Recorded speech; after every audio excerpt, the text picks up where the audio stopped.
Alright, hello everybody, I'm Dr. Tescon, and we are going to do the next installment of what the world is the core. So we hear about it all the time, but now we're going to talk about it.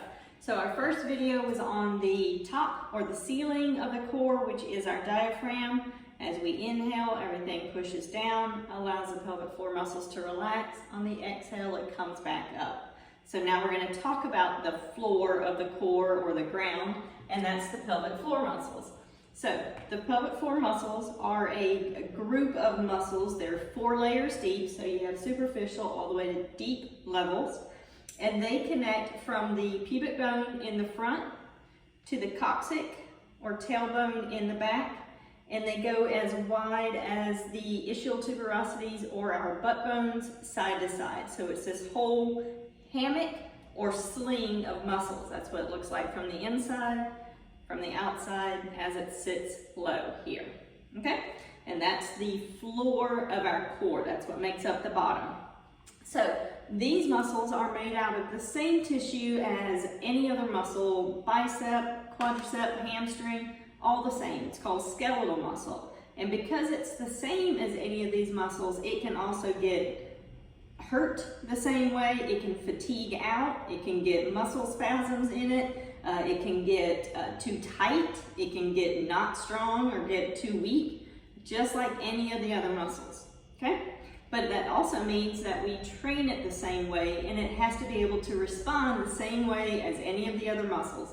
So what that means is those muscles have to be able to respond quick, right? So if you get ready to sneeze and you don't want to leak, so you pull it in quick. You jump on a trampoline, it has to pull in quick, so it has to be a quick reaction.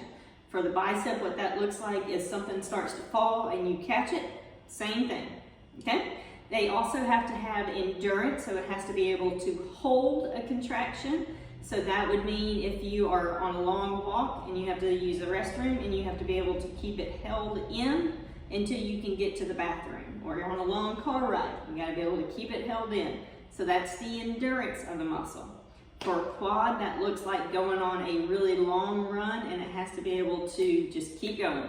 Or you're on a hike and you have a big uphill or downhill, those quad muscles have to stay on to keep you from falling and to keep the knees from giving out. So that's how it works, how it corresponds to the other muscles. Got it? Okay, they have to be able to have enough strength to pull, engage, and pull up to keep us dry.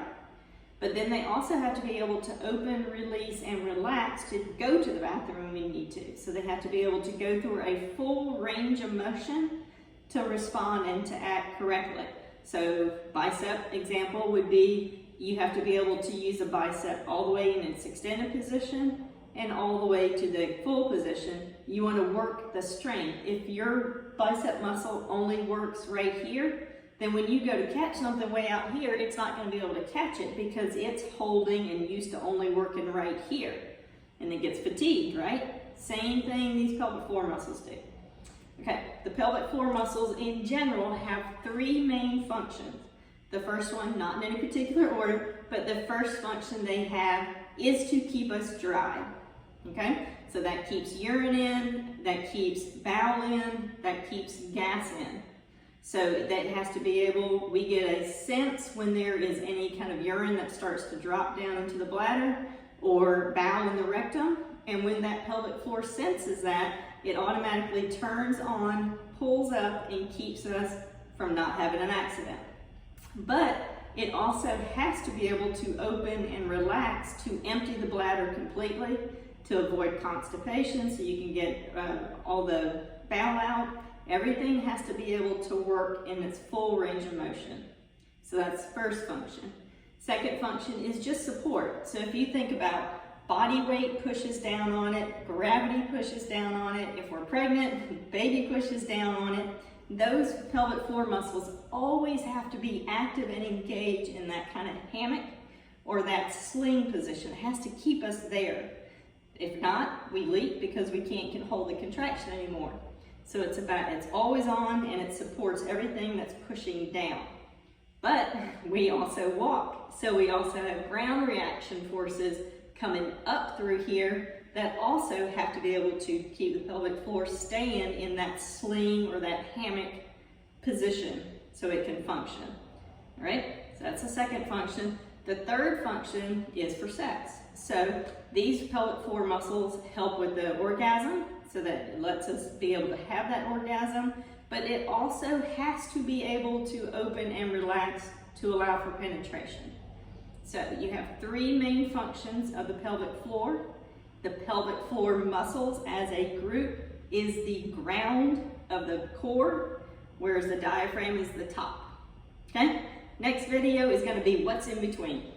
Fourth video is how to put it all together and function. All right, thank you.